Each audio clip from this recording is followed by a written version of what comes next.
میں آپ دیکھ لیں، سورہ عنکبوت میں آپ دیکھ لیں، تو گویا یعنی اس سے پتہ چلتا ہے کہ اللہ کے حق کے بعد سب سے بڑا حق والدین کا ہے اسلام میں. تو یہ دونوں ساتھ ساتھ اللہ بیان کرتے ہیں. تو اگر آپ آخرت کے متلاشی ہیں نا، تو آپ کو سب سے پہلے اللہ کا حق دینا ہے اور اس کے بعد والدین کا. اور آپ دیکھ لیں غیر مسلم سوسائٹی میں سب سے کم حقوق اللہ کے ہیں اور سب سے کم حقوق والدین کے ہیں. بچوں کے حقوق ہیں، عورتوں کے حقوق ہیں، کتوں کے حقوق ہیں، بلیوں کے حقوق ہیں، کینگرو کے حقوق ہیں. بچوں کے لیے بوڑھوں کے بھی حقوق ہیں، بچوں کے لیے والدین کے کوئی حقوق نہیں. یعنی ایسے کوئی حقوق نہیں جو بچوں پہ ذمہ داری والدین کی ڈالی جائے. یہاں تو قرآن اولاد کو حکم دے رہا ہے نا، ریاست اسٹیٹ کو تھوڑی کہہ رہا ہے کہ تم والدین کو پالو، اولاد کو حکم دے رہا ہے کہ اپنے والدین کے ساتھ اچھا سلوک کرنا ہے. تو آخرت کا جو بھی طلبگار ہوگا اس کے لیے سب سے پہلے اللہ کی عبادت، اور اس میں کسی کے ساتھ اس کو شریک نہیں کرنا. عبادت میں نماز، زکوٰۃ، حج، یہ ساری عبادت کے جتنے احکام اسلام نے دیے یہ سب کے سب آ گئے، اور اس کے بعد والدین. اور یہ دو حقوق ایسے ہیں کہ قرآن نے ان کے لیے کہیں قضا کا لفظ استعمال کیا، کہیں امارہ کا لفظ استعمال کیا، اور کہیں وصا کا لفظ استعمال کیا. دیکھیں 3 طرح سے آرڈر دیا جاتا ہے. ایک امارہ کہ اللہ حکم دیتا ہے تمہیں، ایک ہے قضا اللہ نے فیصلہ کر دیا ہے، ایک ہے وصینا ہم نے وصیت کر دی ہے. تو امارہ تو عام آرڈر ہے، قضا اس سے اونچے درجے کی چیز ہے، اور وصیت اس سے بھی اونچے درجے کی چیز ہے. تو قرآن نے یہ دونوں قسم کے الفاظ ماں باپ کے لیے اور توحید کے لیے استعمال کیے. کیا مطلب؟ جب ہم کسی کو آرڈر دیتے ہیں نا تم یہ کام کرو، تو اس میں اتنی تاکید نہیں ہوتی. اگر ہم یہ کہتے ہیں ہم نے یہ فیصلہ کر دیا ہے، تو فیصلے کا کیا مطلب ہوتا ہے؟ جیسے جج نے باقاعدہ دونوں فریق کے دلائل سن کر جب ایک فیصلہ کیا ہے تو اس فیصلے کو ریورس نہیں کیا جا سکتا اگر وہ سپریم کورٹ کا فیصلہ ہے. ظاہر تو اللہ کا فیصلہ بھی تو سپریم کورٹ سے بھی اوپر کا فیصلہ ہے نا. تو یہ انتہائی تاکیدی حکم کے لیے فیصلے کا لفظ استعمال ہوتا ہے کہ یہ میری طرف سے فیصلہ ہو چکا ہے. حکم میں ایسا ہوتا ہے کہ جب آپ کسی کو آرڈر دیتے ہیں تو اس میں اس بات کا احتمال ہوتا ہے، اگلا کہتا ہے کہ سر آپ میری بات سمجھیں، آپ نے مجھے آرڈر تو دیا لیکن اس میں تھوڑا سا سقم ہے، اس میں تھوڑا سا آپ کسی سے مشورہ لے لیں. تو پھر جو آرڈر دینے والا ہے وہ دوبارہ سوچ لیتا ہے اس پر. لیکن جب فیصلہ سنا دیا جاتا ہے اور فیصلہ بھی سپریم کورٹ کی طرف سے ہو جس کو چیلنج نہ کیا جا سکے، تو فیصلے کا مطلب اب تو اس پر عمل ہو کے رہے گا. تو قرآن نے توحید کے لیے اور ماں باپ کے ساتھ حسن سلوک کے لیے فیصلے کا لفظ استعمال کیا ہے. اور وصیت اس سے بھی بڑھ کے چیز ہے. وصیت کسے کہتے ہیں؟ جب کوئی دنیا سے جا رہا ہوتا ہے اس وقت جو آرڈر دیتا ہے اس آرڈر کو وصیت کہا جاتا ہے. جیسے کسی کا باپ دنیا سے جا رہا ہے اور وہ اپنے بچوں کو کہتا ہے بیٹا میں دنیا سے جا رہا ہوں اور میں تمہیں وصیت کر کے جا رہا ہوں کہ یہ کرو یہ کرو یہ کرو. تو یہ بھی انتہائی اہم حکم ہوتا ہے. فیصلے میں پھر بھی تھوڑا بہت عقل کے درجے میں امکان ہے کہ شاید واپس لے لیا جائے. وصیت میں امکان ہی نہیں ہوتا، کیونکہ جب آپ وصیت کرتے ہیں تو اس کے بعد مر جاتے ہیں آپ، تو وہ پتھر پہ لکیر بن جاتا ہے وہ حکم، اب وہ چینج نہیں ہو سکتا. اور وہ حکم بھی انتہائی اہم حکم ہوتا ہے، کیونکہ مرتے ہوئے انسان چھوٹی موٹی باتیں نہیں کر رہا ہوتا. مرتے ہوئے انسان کو پتا ہے میں دنیا سے جا رہا ہوں، میں سلیکٹڈ احکام ہیں جو انتہائی امپورٹنٹ ہے میرے بچوں کے لیے جن پر عمل کرنا، میں ان باتوں کا اس کو حکم دوں گا. تو قرآن نے وصیت کا لفظ بھی استعمال کیا مجازن. اللہ تو وصیت نہیں کرتا، یعنی اللہ تو دنیا سے نہیں جائے گا، وہ تو ہمیشہ سے ہمیشہ رہے گا، لیکن تاکید کے لیے وصیت کا لفظ استعمال کیا.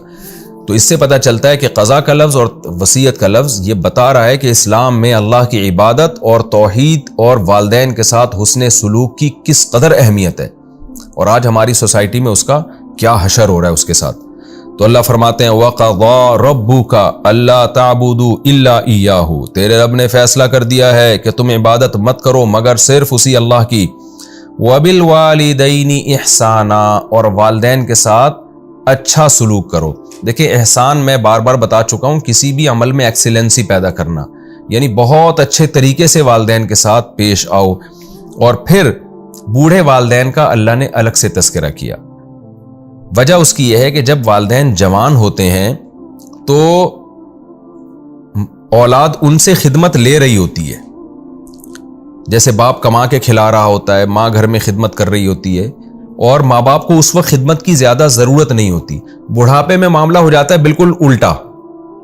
اب وہ بیچارے کسی کام کے نہیں رہے، باپ ریٹائر ہو گیا ہے، اولاد کی ذمہ داری اب وہ کمائے، وہ اور پھر ریٹائر بھی ہو گئے, کما بھی نہیں رہا, اور پھر بوڑھا بھی ہو گیا ہے. بوڑھا ہونے سے طبیعت میں چڑچڑاپن پیدا ہو رہا ہے, بیماریاں آ رہی ہیں, تو وہ سوسائٹی کو بوجھ لگنے لگتے ہیں ایسے والدین. ماں بھی بوجھ لگنے لگتی ہے, باپ بھی بوجھ لگنے لگتا ہے. تو قرآن نے اس کنڈیشن میں ماں باپ کے حقوق بیان کیا جس کنڈیشن میں غیر مسلم اپنے والدین کو اولڈ ہاؤس میں جمع کراتا ہے, وہ گھر سے ہی نکال دیتا ہے اس کو. اس حالت میں جب آپ کو ان کی بالکل بھی ضرورت نہیں ہے لیکن ان کو آپ کی محبت کی بہت زیادہ ضرورت ہے, اس حالت کو قرآن فوکس کرتا ہے کہ اس سنگین حالت میں تمہیں انہیں چھوڑنے کی اجازت نہیں ہے, تو اس سے پہلے کہاں چھوڑنے کی اجازت ہوگی. اس سنگین حالت میں اللہ ان کے حقوق بیان کرتا ہے. تو یہ مطلب نہیں ہے کہ جوان والدین کے حقوق نہیں ہے, مطلب یہ کہ وہ حالت جس میں تمہارے لیے حقوق کی ادائیگی انتہائی مشکل ہو, اس حالت میں قرآن تمہیں حقوق کی ادائیگی کا پابند کر رہا ہے, تو اس سے پہلے تو بطریق اولا تم پابند ہوگے ان کے حقوق ادا کرنے پر. تو وہ حقوق کیا ہیں؟ اما یبلغن, کہ اگر ان دونوں میں سے کوئی ایک عندک تمہارے پاس پہنچ جائے بڑھاپے کو. تمہارے پاس میں اللہ نے اشارہ کر دیا کہ والدین ہمیشہ تمہارے پاس ہی رہیں گے. دیکھیں قرآن یہ بھی تو کہہ سکتا تھا نا کہ ان دونوں میں سے کوئی بھی بڑھاپے کو پہنچ جائے, چاہے کہیں بھی ہو دنیا میں, لیکن قرآن نے عندک کے لفظ میں اشارہ کر دیا کہ بڑھاپے میں والدین رکھنے کی چیزیں ہیں, ان کا بڑھاپا تمہارے پاس ہونا چاہیے, اولڈ ہاؤس میں نہیں ہونا چاہیے ان کا بڑھاپا. تو ان میں سے کوئی بھی تمہارے پاس بڑھاپے کو پہنچ جائے, احدہما, ان دونوں میں سے کوئی بھی, او کلاہما, یا دونوں بوڑھے ہو جائیں, فلا تقل لہما اف, تو اف یہ ایک علامت ہے. عربی میں اف ایک ایسا جملہ ہوتا تھا جو ایک بے ادبی کا جملہ سمجھا جاتا تھا. کسی بھی بات پر جب آپ کو اعتراض ہوتا ہے نا کہ یہ آپ نے کیا کہہ دیا, تو ایسے موقع پہ کسی بھی زبان میں جو لفظ استعمال ہوگا اس کو اف کہا جائے گا. تو یہ ایک علامت ہے. میں بار بار بتاتا ہوں نا, قرآن جزیات بیان کر کے قاعدے بیان کرتا ہے. تو اف, تبھی ہم فقہا لکھتے ہیں کہ کسی زبان میں اف کا لفظ وہ توہین کے لیے نہ ہو بلکہ عزت کے لیے ہو, تو وہاں اف بولنا بالکل جائز ہوگا. تو اس کے میں اف کا لفظ مراد نہیں ہے, مراد یہ ہے کہ کوئی بھی ایسا ورڈ استعمال کرنا, ایسا لفظ استعمال کرنا جس میں آپ کو یہ لگے کہ آپ ان کو جھڑک رہے ہیں, ڈانٹ رہے ہیں, آپ ان کے بات پر ناک منہ بنا رہے ہیں, تو یہ ایسا لفظ استعمال کرنا شریعت میں جائز نہیں ہوگا. فلا تقل لہما اف, تو ان کے لیے اف بھی مت کرو. اردو میں یہ اف اسی طرح استعمال ہوتا ہے جیسے عربی میں. ولا تنہرہما, اور ان کو جھڑکو مت. جھڑکو کسے کہتے ہیں؟ آپ کسی کی بات پہ جب ایسے رد کرتے ہیں مضبوطی کے ساتھ کہ سامنے والا اپنی بے عزتی محسوس کرنے لگے, اس عمل کو عربی میں نہر کہا جاتا ہے. جیسے کوئی فقیر آپ کے گھر آتا ہے, آپ چلو بھائی جاؤ یہاں سے, میرے پاس ٹائم نہیں ہے, اس طرح سے. ایک تو ہوتا ہے نا معذرت کے ساتھ کسی کو عزت کے ساتھ رخصت کرنا, ایک ہوتا ہے بھائی چلو یہاں سے. جیسے ہم صبح شام اس کا مشاہدہ کر رہے ہوتے ہیں, دفع ہو یہاں سے, چلو یہاں سے. تو لا تنہرہما, اللہ کہتے ہیں ان کو کسی بات پہ تم نے جھڑکنا نہیں ہے. وقل لہما قولا کریما, اس لفظ میں لا تنہرہما میں اور لا تقل لہما افن میں یہ ہے کہ توہین نہیں کرنی. اب کیا مطلب توہین نہیں کرنی؟ تو کیا نیوٹرل رہنا ہے ان کے سامنے؟ اللہ کہتے ہیں نہیں, نیوٹرل بھی نہیں رہنا, بلکہ قل لہما قولا کریما, ان کے سامنے عزت والی بات کرنی ہے, ادب والی بات کرنی ہے.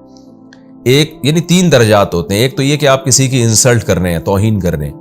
ایک یہ ہے کہ آپ نہ انسلٹ کر رہے ہیں نہ اس کو ادب دے رہے ہیں. جیسے نیوٹرل لوگ دنیا میں پھر رہے ہوتے ہیں, ہم نہ ان کی توہین کر رہے ہوتے ہیں اور نہ ان کو رسپیکٹ دے رہے ہوتے ہیں. اور تیسرا درجہ یہ ہے کہ آپ اگلے کو رسپیکٹ دیں.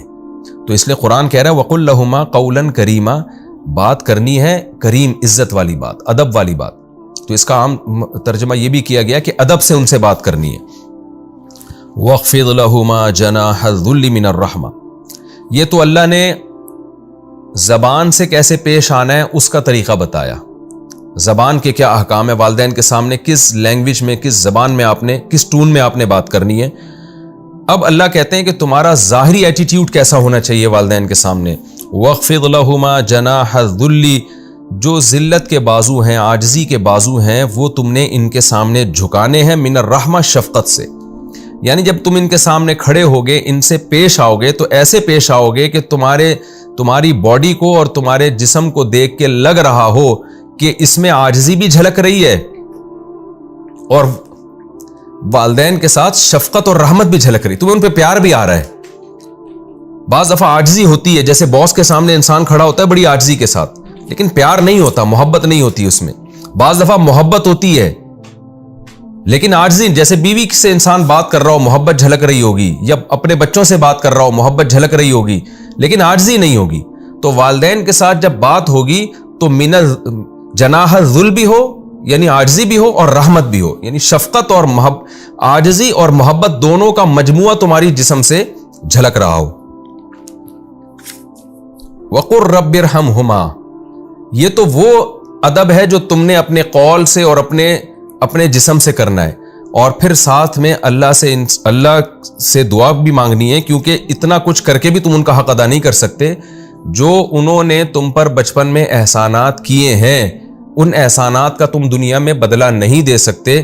یعنی ایک وہم ہوتا ہے نا کہ شاید اگر ہم یہ والدین کے ساتھ ہمارا یہ ایٹیٹیوڈ ہو تو شاید ہم نے دنیا میں ان کا بدلہ چکا دیا. اللہ کہتے ہیں نہیں, یہ بدلہ اللہ ہی دے سکتا ہے, تم نہیں دے سکتے جو انہوں نے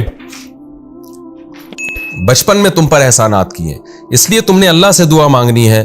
وقر رب ارحمہما, اور یوں کہا کرو اے ہمارے رب ان دونوں پر ایسے رحم فرما کما رب بیانی صغیرہ, جیسے کہ جب میں بچہ تھا ان دونوں نے میری تربیت کی ہے, تربیت جسمانی بھی اور روحانی بھی.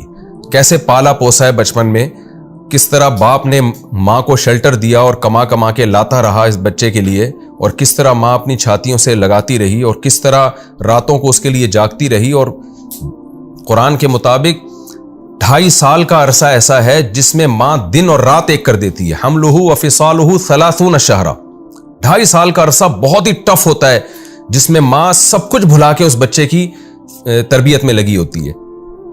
تو اللہ کہتے ہیں کہ قر رب ارحمہما کما ربیانی صغیرہ, پھر اپنے رب سے ان کے لیے دعائیں مانگا کرو.